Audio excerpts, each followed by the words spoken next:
Morning, everyone. Apologies, we've had a few technical issues this morning on Zoom. It's thrown us a few curveballs, but my name is Tina Batham and I am the Managing Director of Office Principals. And today we're going to be exploring workplace culture. Why now is the time to rethink your office? We all know that culture and destination have always been critical to retaining and attracting the best people. But when you add into that the global pandemic, the stakes have got even higher now. We've all proven that we can work from home during the lockdown, but it's absolutely had an effect on some businesses. You know, from our point of view, we've missed being together, we've missed having those collisions by the kettle. So the challenge for us as employers is to give our people a really good reason to come back to work. And to help us answer those questions, we've assembled a lovely panel of business leaders who you've been sitting patiently waiting while we've had the video trauma. Two are currently going through the process and the third has already been through it and is facing new challenges. We've got Martin Sylvester, who's the Global Director for Workplace at Arcadis, and we've been working with Martin over the last year to relocate their office in London. Martin's my go-to for webinars now because he helps me out tremendously, so thanks Martin. And then we've got Mal Marsden, who's the co-founder and Chief Brand Officer for Lounge. They are an immensely successful online retailer of underwear, swimwear and comfort clothing. And we've been really privileged to work with Mal and Dan on their new HQ in Solihull. And then we've got Scott Parsons, who's the guy who you've just seen doing the head balling on the basketball, who's from the leading executive appointment search consultancy. And we've been working with Scott in Nottingham. So welcome everyone. To our lovely audience and our panels, we'll be discussing and exchanging quite a few different views today. So why now is the time to rethink your office? How do you design a healthy and engaging workspace? And why businesses' success can depend on workplaces that reflect their culture. If anyone has got any questions, by all means, please use the chat function. Lee and Paul in the background will be putting those through to us at the end of the webinar. And we will go through as many as we can, but if not, we promise to come back to you after the webinar. So Martin, I'm going to start with you. Obviously, you've got a huge global organisation. How do you see the purpose of the workplace now? Hi Tina, and good morning everybody. Great to be back on an OP webinar. I think probably what I'll do, Tina, is just to talk about from Arcadis' perspective what we see sort of the purpose of our workplace. You know, we see a real strong need to maintain an office space. So we have publicly said that we will seek to reduce our office footprint, and that was stated at our Capital Markets Day in November. We haven't got as an aggressive target as a lot of organisations. We're targeting around 30%, so not a significant sort of reduction when you hear in the market some of our peer group and competitors saying they're going up to 50%. We just don't see that as an opportunity space. But what we have reflected on is just the importance of having a destination for our people. So as you said, we've all experienced working from home for quite a long period now. It's for me, it's over a year, well over a year now since I've been actually in a physical office, which just seems totally bizarre thing to say, but we haven't really seen from an Arcadis perspective productivity sort of dip. So it's been a good experiment from that, but you know, we are seeing now more and more people saying, you know, we want to get back in, and so we're kind of repurposing our offices around what we've called our workplace promise.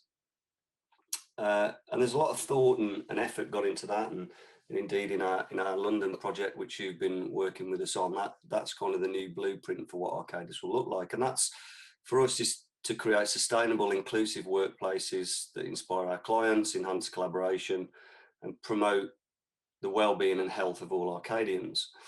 And really that underlines everything that we will do around workplace and how we will then go on to deliver our kind of cultural experience. Compared to some of the other panelists today, I think I can bring a slightly different perspective because we've got 27,000 people in 40 different countries, and there's so many different cultures that operate across Arcadis that we can never go for kind of a one size fits all in our solution. We're certainly not trying to do that, and that is something we're very conscious of, that we've got lots of different kind of needs. But we've anchored all of our kind of messaging around our Arcadis values, which a lot of organisations sort of have a nice mission statement and a nice value statement that's up in the coffee area. But one of the reasons I've stayed working for the organisation, I've been there now 17 years, is because we do uphold our values and we hold each other to account. And I think that's really that starting point around workplace culture is having a strong set of values that everybody signs up to and lives by. And ours are very much around people first, client success, integrity, sustainability, and collaboration. And as I say, they're not just words that appear on the notice board. They are actually embedded in the DNA of Arcadis, and that's why we've focused our workplace culture around, as I said in our workplace promise, our people, our clients, sustainability, and creating those collaboration hubs. And that probably leads me into kind of one of the challenges that we face, that in different parts of the world, we've had real kind of strong presenteeism in our offices, which has led to a need to have quite big spaces with one-to-one desk ratios. If I just take the UK out of that for a moment, that our UK business evolved to a really kind of agile and hybrid way of working quite a long time ago. So we've already got fairly good desk share ratios, fairly condensed spaces, and so there's not a huge change piece to go. But in other countries, if I take across Asia, we've always had a really kind of strong presenteeism, lots of people in the office, lots of people wanting to be in the office. So we've kind of had to move quite a long way in those regions. And we'll be doing quite an in-depth detailed change program, which is anchored around what we've developed now. It is a global work style framework, very, very grand title. Not something that I came up with, but it really is important that it's not a policy, okay?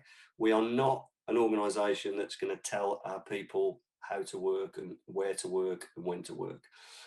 Our culture is about providing choice, and our workplace in the future will be anchored around, you choose how and where you work. But, we have had to we've got lots of people that want kind of a guideline and a framework, and that's what really we've spent our time developing. And I'm happy to answer kind of questions on that, but we're looking to classify our people into kind of different work styles depending on the role that they do. So you'd expect to see we'll have some people that are office-based by very much the nature of what they do. We'll have lots of people who would be kind of designated hybrid workers. Really popular buzz phrase in the market at the moment, hybrid work style, hybrid workers, but yeah, we've kind of used that. And those would be people that, could spend 1, 2, 3 days a week in the office. And then finally, what we've called our borderless workers. For those are people who have kind of global roles, and we've got a rough idea of what that will look like, and that's really started to build out what our space requirements will look like. So I'll probably stop talking there because, as you know, I can talk and I like to talk. But yeah, we've invested an awful lot in this culture piece, sitting alongside our space reduction and our office optimization project, and it started with that. So what is our culture? What do we want our culture to be? How do we want people to work? And then we're rolling out what our new office designs look like and everything else after that. Other organisations have taken a different approach. They create the physical space first and then drop the culture into it. We just don't see that working for our organisation. So I'll just pause there if that's okay. That's all right. I'm really glad you explained what hybrid was, Martin, because I think there might be a few people who don't understand that. But actually, in terms of the hybrid work style, what key challenges do you think you're going to face with it?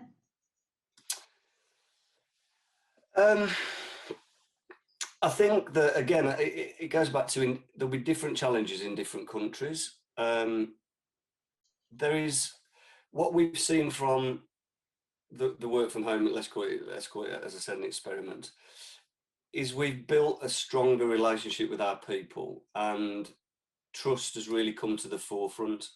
Okay, so I've heard some real kind of horror stories from other colleagues who've said, their organisations have said, you need to be on Zoom at 9 a.m, you need to demonstrate that you're there all day, you need to still be dressed for work, all those kind of things. We've not done anything like that. We've put a lot of trust in our people, and it's massively paid off. Massively paid off. Our productivity has gone up.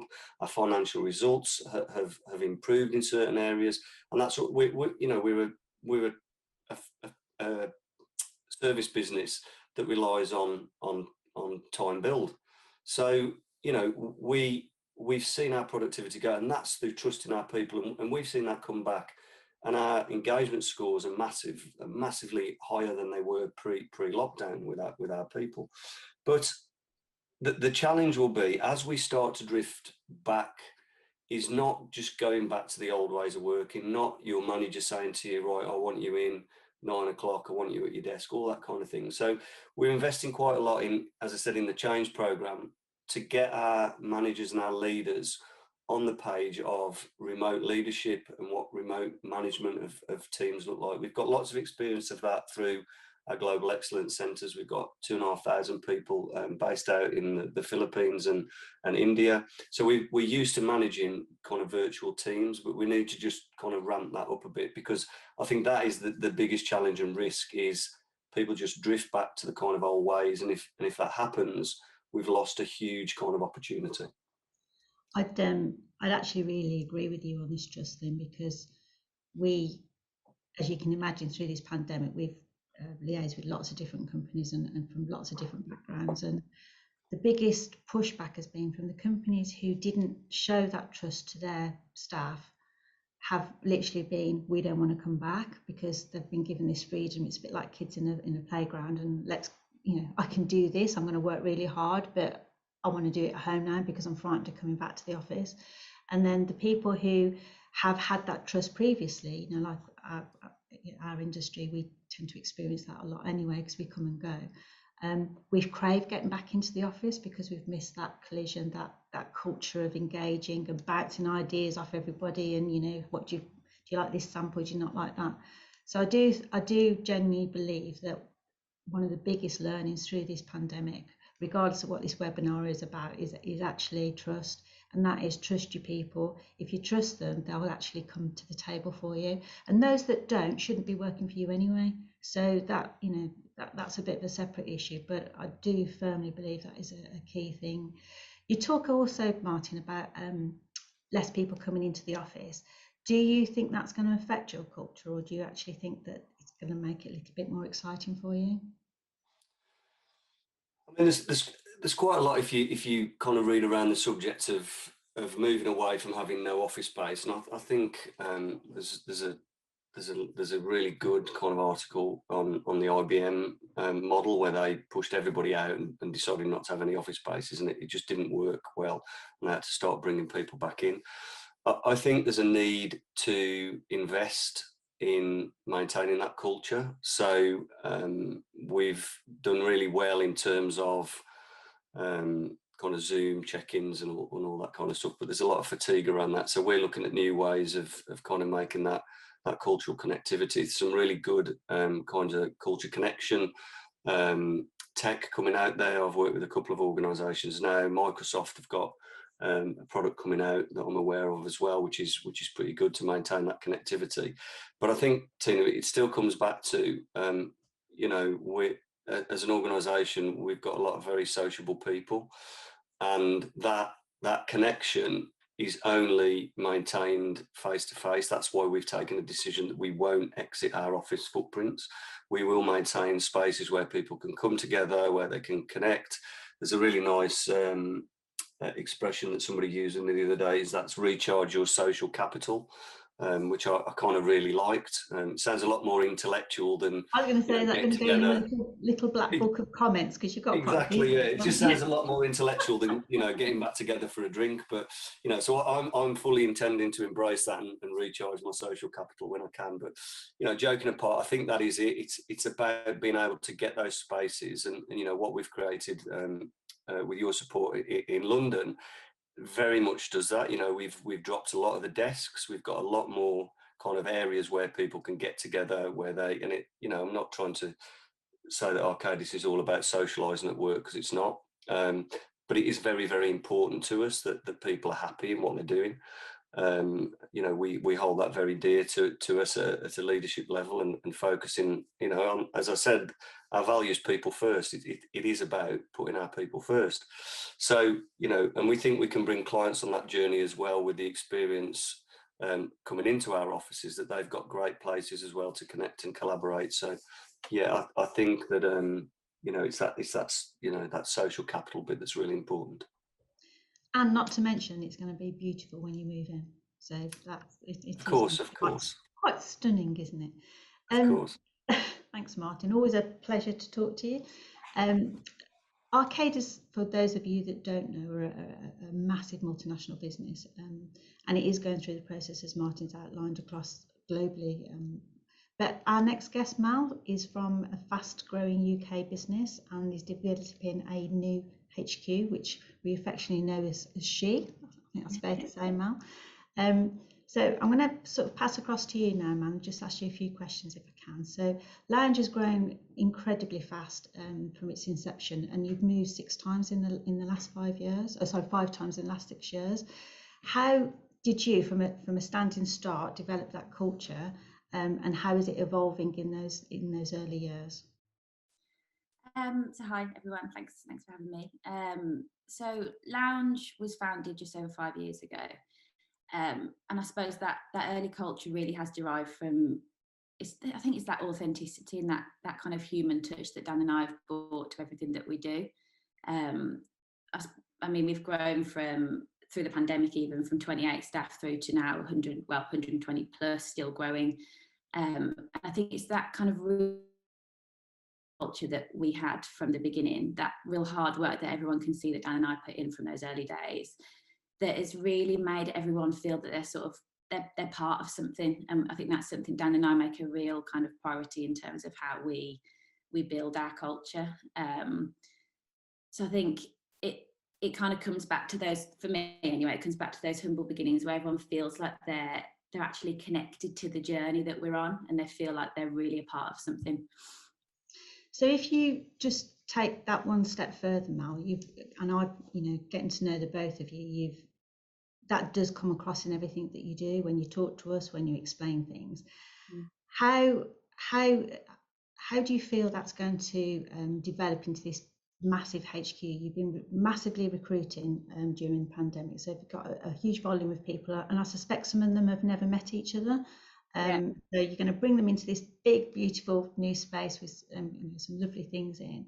How do you think that's going to go, or what are your thoughts on rolling that out? I think there's definitely a massive challenge. It's the big talking point for us at the moment in terms of how do we now take that kind of like family ethos that we built when we were all together in the HQ. We've obviously all been at home for over a year, and now bringing back, we'll essentially have a group of people that all know each other, will be so excited to come back together, and then a group of people that feel like they know everyone, but they only know everyone in this kind of setting that we're on now. So we've been putting a huge focus into how do we bring everyone back in? What does that first day actually look like? And then B, what, in terms of the office space that we've built, how are we ensuring that collaboration and connectivity, it becomes natural for everyone, to make sure everyone feels, I guess, just at ease when they walk through that door. The idea is that a phrase that we've kind of started using is our HQ is a home. And I think the fact that everyone is now, after a year, stepping out of their own home into this awesome new space, but the idea is that we want people to feel like they're connected in this hub. And I suppose for me, what is the definition of a home? So it's that idea of kind of like permanence and comfort, and you're around your family and you feel safe.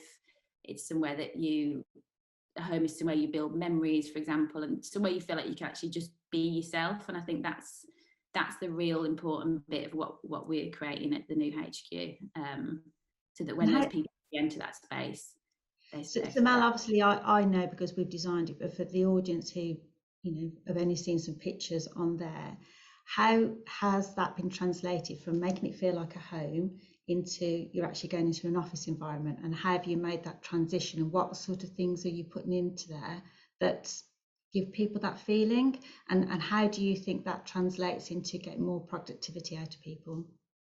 Sorry, I missed a part of your question, but I think I know where Yeah, you're at. so it's just, you talk about she being a home comfort. You know, you're quite tactile in all of the language that you use within Lounge. And if anybody hasn't been on their website, go on. But if you're going to be a bloke, do it when your wife's there. Otherwise, you'll think you'll be doing something dodgy. So don't. But so you talk about home. We've done the designs with you, and you were very clear in your brief to us in what that translated into. But for people who are in the audience, how physically, how have you done that? So, for example, just starting off, brew bar. You know, your tea points are brew bars. You have the sunken snug. You know, what other types of things do you do that make people feel that they're going into that home environment? Cool. Yeah. So I think, yeah, one of the biggest challenges was there's this huge empty glass building, and we then obviously sat down with you guys and said, right, how do we make this place feel almost smaller than it is, to bring that comfort in the way that people work. So yeah, you mentioned the brew bars. So the brew bars are essentially tea stations, but our culture is derived around essentially caffeine and definitely tea. So that would be, you know, that setting that people can kind of come together. Because honestly, some of the best ideas come from someone's got a good idea, someone might overhear it while they're, you know, brewing a good cup of tea and make it a great idea. There's several different comfortable kind of like lounge settings. So you mentioned the sunken snug, for example.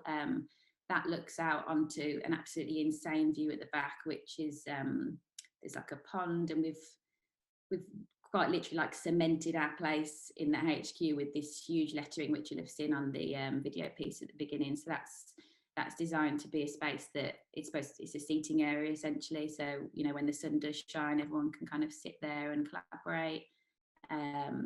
Even down to like just inspiring signage around the building. So as soon as you enter, there's almost like this huge Amsterdam type sign that you can, it's taller than me probably, I'm only 5'2".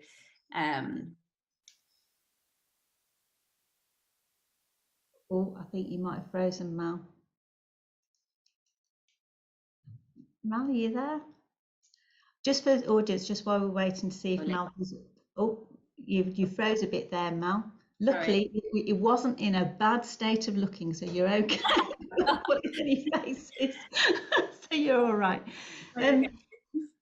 Just to go on from there. So you, because of the rate of expansion that you have, you're obviously recruiting quite extensively, and I know you've been doing that a huge amount through the pandemic.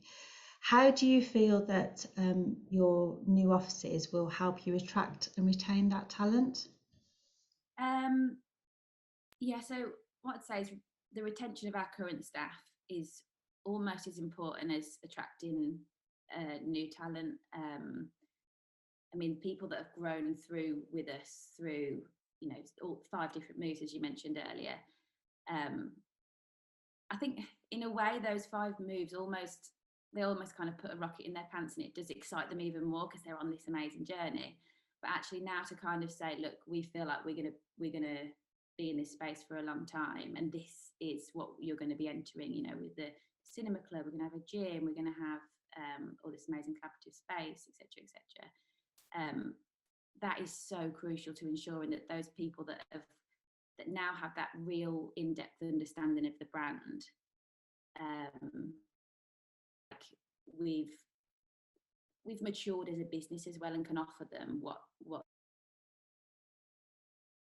And then in terms of new talent, it's crucial for me.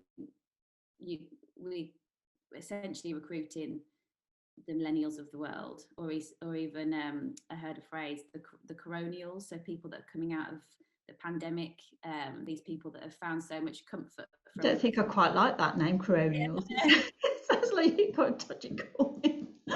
We are essentially all that now, because we've all been at home for so long, but essentially these people that are coming out of uni or college, or stepping their first steps in their career, there is an expectation, I think, now of what an office and what workplace looks like, very different from when I graduated, for example. So it is about making sure that our space can inspire and excite those people, so they're so excited to come and work for us. And slightly differently, I know you actually prefer people to be in the office and working from home, don't you? So what challenges that given you during the pandemic? And because your culture is very much about being this home, isn't it, a destination? I know you do lots of social events, and the end of the day sort of goes into the early evening when you're having a bite to eat and a glass of wine and things. Has it been really challenging for you, or have you managed to sort of like get your way through? To be honest, I think we've got an average age staff's probably, I'd say it's 23, 24. So the day we sent out that email and said, look, from tomorrow you're working from home, the guys did adapt literally at the flick of a switch, and I'm a firm believer that we have managed to maintain the culture throughout. But the challenge is now stepping back out of what we've all been going through for the past year. But I mean, we've our head of people is like, she's like the definition of a people person. So she's been working super closely with Dan and I throughout the pandemic in terms of keeping that connectivity and making sure that it's that energy that you get when you're together with people that you can't do in a space like this. And especially for new people, if someone's got a really good idea but they're new to the business and they think, oh, I don't really know what her and her are actually like, should I say it? There's something about being in a room and making sure that you really understand people's body language. You can't even see how I'm sat right now. So do you really know if I'm comfortable? I could be so nervous, I could be tapping my leg. Do you know what I mean? So there is a real importance of togetherness for us. So yeah, Georgia, our head of people, we've done tea at 3 every Wednesday. So a different group of people come together on Zoom to have a cup of tea and just have a chat about anything, not work, just anything at all. We've done yoga from home. We've done quizzes on absolute steroids. So I know quizzes sound absolutely horrendous, but as are a lot of fun. No, if you're not very good, I'm not very good at them. But we surprise staff with just different parcels that arrive on their door for meaningful moments. Obviously, the business has gone through crazy growth, so many important moments in time that normally we'd celebrate together, and obviously we haven't been able to do that. So I think it has been a challenge, but I hope that when we all come together, it's almost going to sort of turbocharge that culture, and everything will almost just collide, and it'll be awesome. I think the biggest thing that I'm really enjoying through all of this change and people talking about culture and different things is we talk about choice, and in fairness, before the pandemic, somebody from our industry, we were already talking about activity-based working and choice and different things.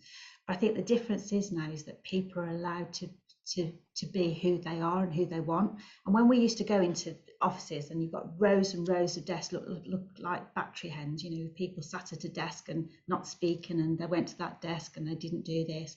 And now you see these fantastic spaces where you can, like in yours, Mel, you've got the Sunken Snug where you can go and sit on some sofas and you can have a cup of coffee and you can have a chill, and you're not perceived to not be working, you're actually perceived to be collaborating and including with people. And that sort of brings me on really nicely actually to Scott, because Scott, your video of you playing basketball with your head going on, I mean, I remember the conversations we had on where that hoop was going to go and where the spot was going, so it's fantastic to see it. But some people might find that a bit really in the office. But what's your journey been like? Somebody who's actually gone through all of this process, Mel and Martin obviously still doing it. What's your journey been like? Sure. Morning, everyone. Thanks for having me, first and foremost. I didn't know you were going to show that video either, Tina, so thanks for that. I'll message Samir in a second because he tried to make it go viral on social media himself because he was proud of it.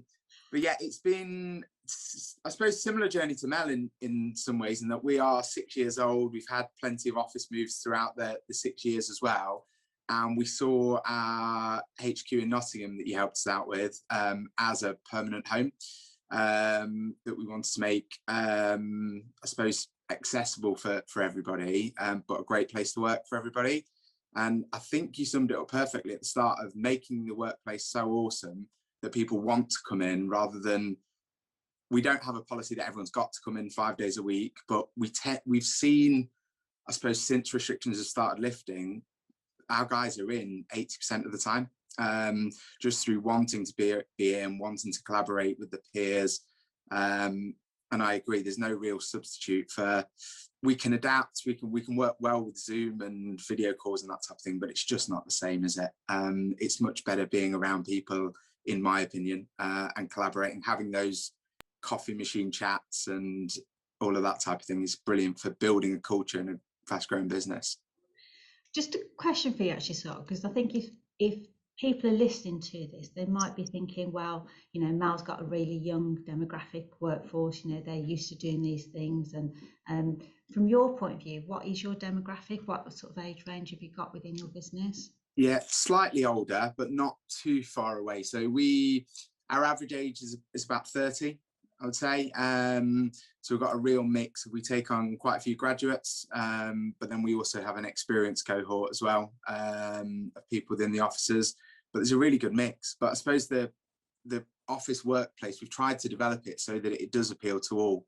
But we've had quite a few of the mums and dads have brought their kids in at times to see the office and play with. We had a few of those with home teaching.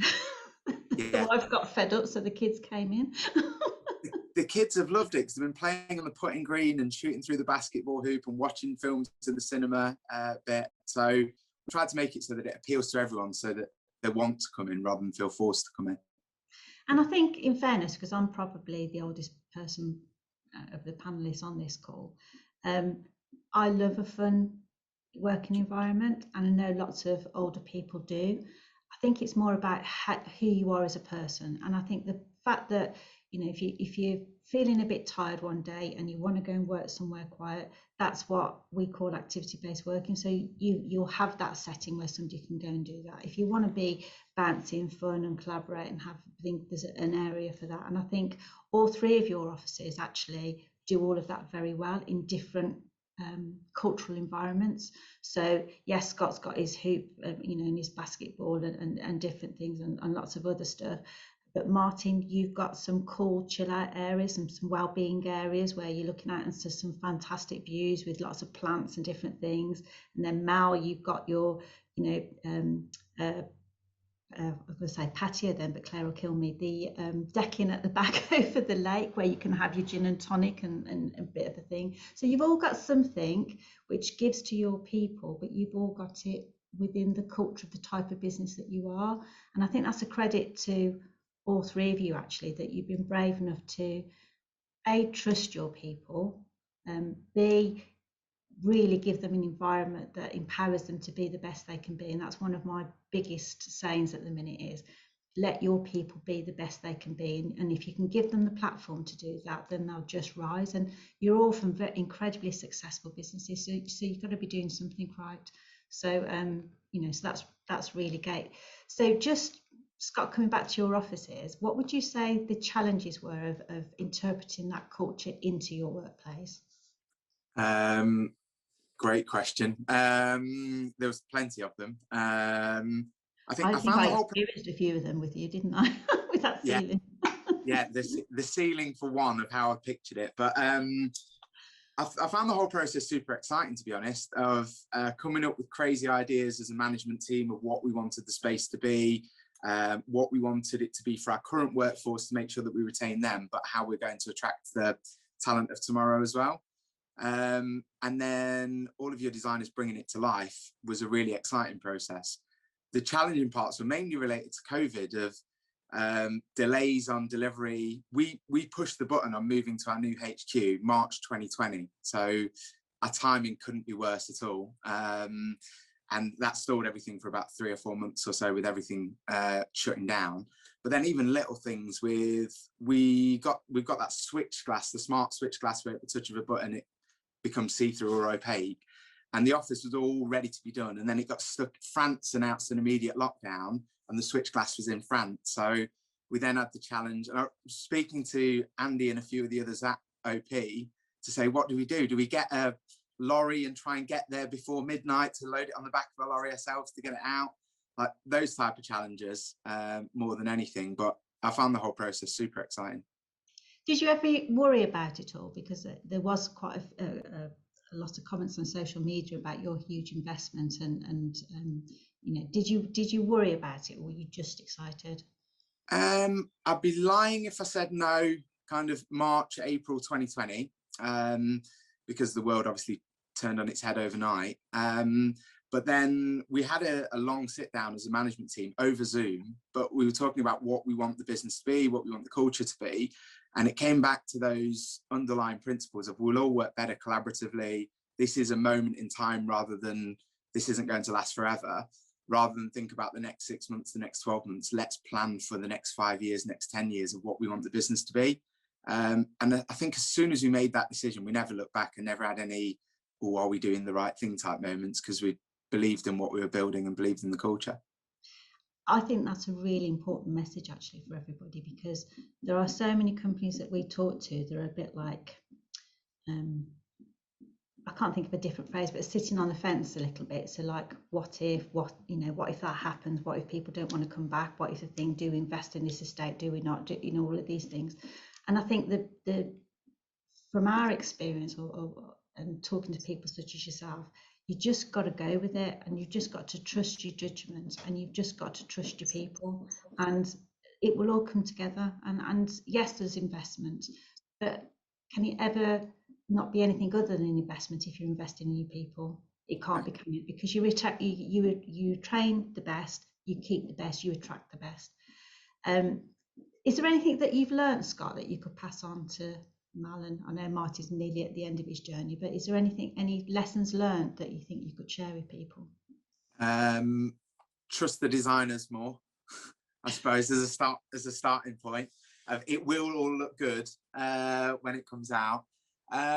We've taken quite a lot of learnings for our other locations. So the things that we've now put in Nottingham, I suppose, to make sure that the London office, the New York office are getting the same type of culture, the same type of environment, with nuances, obviously for the regions that they're in, but taking a lot of the ideas from here and making it happen in London and New York as well, which has been challenging as well, to make sure that we've got all of our sites and all of the different offices with a similar FB culture that we kind of want to build and want to contain or want to maintain.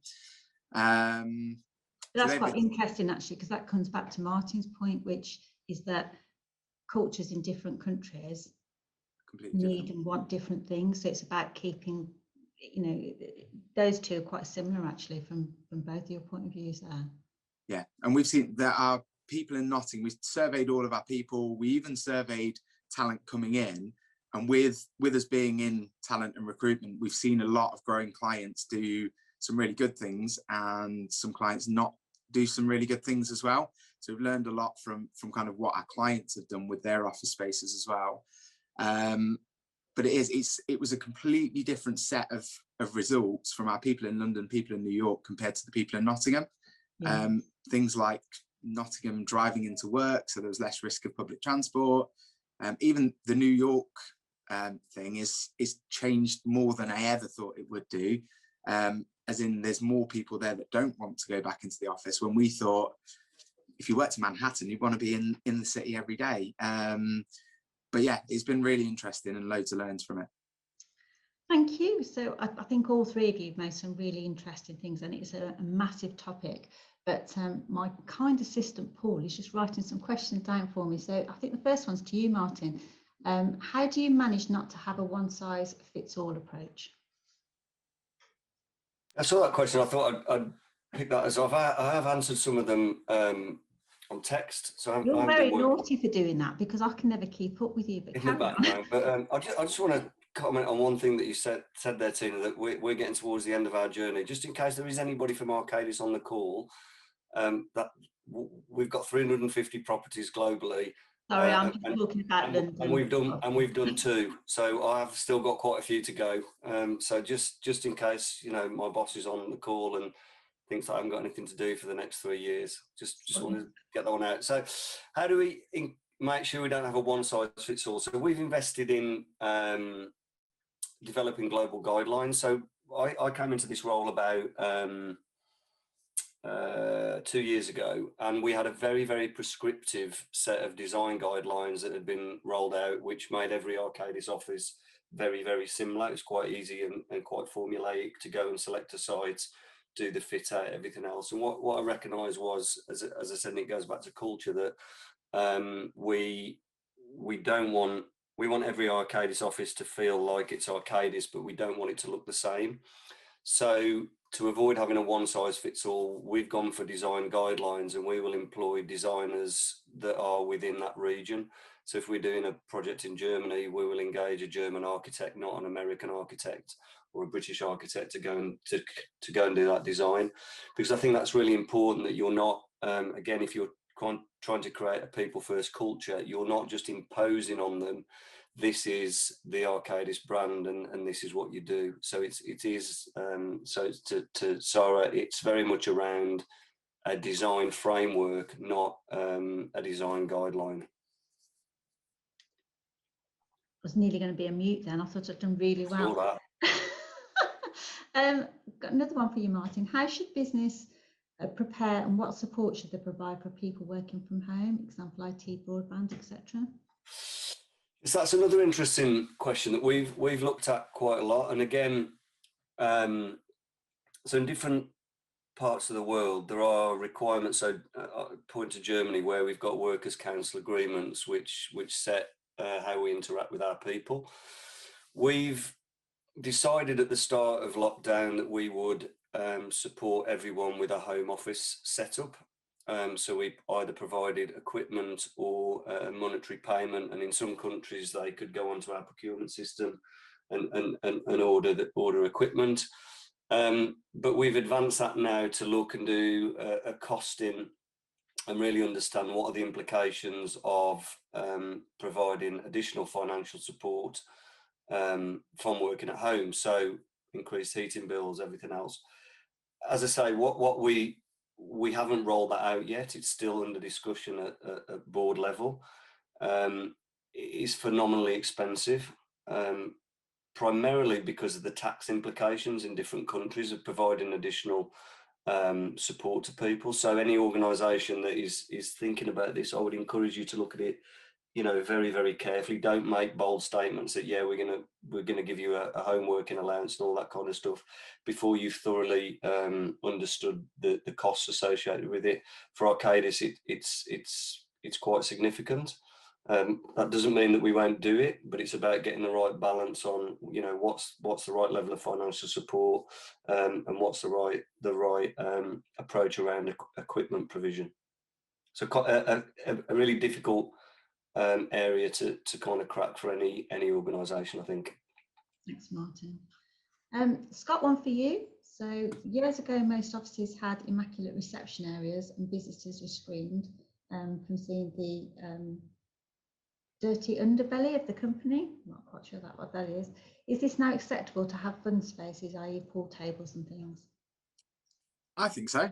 Yeah, I think the workplace culture. You've seen from headers back and forth with the basketball net that we're pretty open on that type of thing. But I mean, our reception area looks nice. It's kind of exactly what we want. But all of our offices, it's all completely glass. It's actually similar to Tina's background there.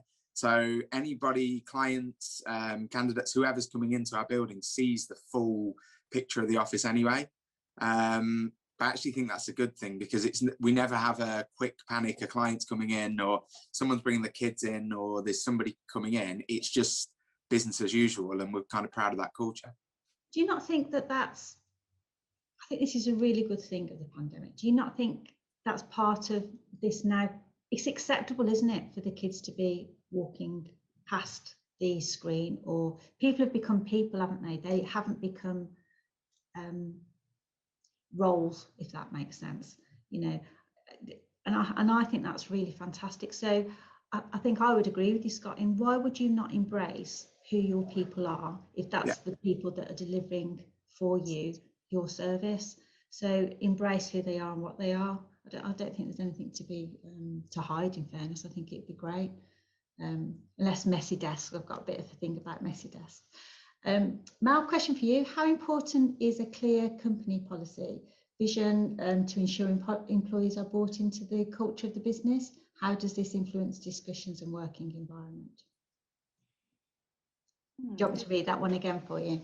So how important is a clear company purpose, vision? So where are you going, what are you doing? To ensuring that employees are brought into the culture. So I suppose what that means is if you, when you're attracting talent and you're interviewing them, how do you translate that to people coming into the business so that they're on the same ship as you, if you like? I'd say it's crucial, essentially. I think one thing Dan and I almost say to everybody that joins the business is, and this sounds correct, we always say this sounds crazy, is what we say to the person, but we want to be the biggest underwear brand in the world. Now, that as a statement is like, sounds huge, but actually unless you basically take the ceiling off, how are you ever supposed to really have that passion and that drive? And I think the minute people walk through the door, if they're on that page with you, then I think that's the power of good people. So we like to make sure that everyone that comes into the business really shares that. It's that kind of like old school work ethic that Dan and I, as much as we have fun, we have a wicked time at work, everybody has a laugh, there's all this amazing setting around everyone to create great ideas, but actually it does also come back to that really hard working culture as well. It's a real balance. How do you translate that into the decisions of what your working environment is like? I guess it's ensuring that, I mean, one thing you said to us, Tina, was when we were building out the design was, you don't actually need a seat per person anymore. You can essentially, your team could hot desk and be anywhere they want. And as much as we agreed with that, I think you wouldn't think that two young people that were running a business would necessarily fall this way. But one thing Dan was really keen to do was ensure that actually, no, we do want our team to feel like they've got a home and a setting which is their desk. And you were a bit like, oh, you need to do that. But actually that is the decision that we made. And I think that, I suppose, in a really simple way, reminds everyone that, you are here to work hard and to get stuck in and really, get your head down, but then actually balance that with all the fun and more relaxed settings that we've created. Just allows people to see that there is that work hard, play hard type culture amongst the office. And you do work hard. I've witnessed it, in fairness. So, yeah, I have to say you have the brownie point for being the fastest decision makers that we've ever worked with on any project. Because literally you send it in and it comes back out. So yes, it's been a real pleasure. So thank you, everyone. We've answered a lot of the questions, and any ones that we haven't, we will come back to you. So to our guests online, thank you very much for your time today and sharing your thoughts. We've had some fantastic questions through to us, and everyone have a wonderful day. So thank you. Bye.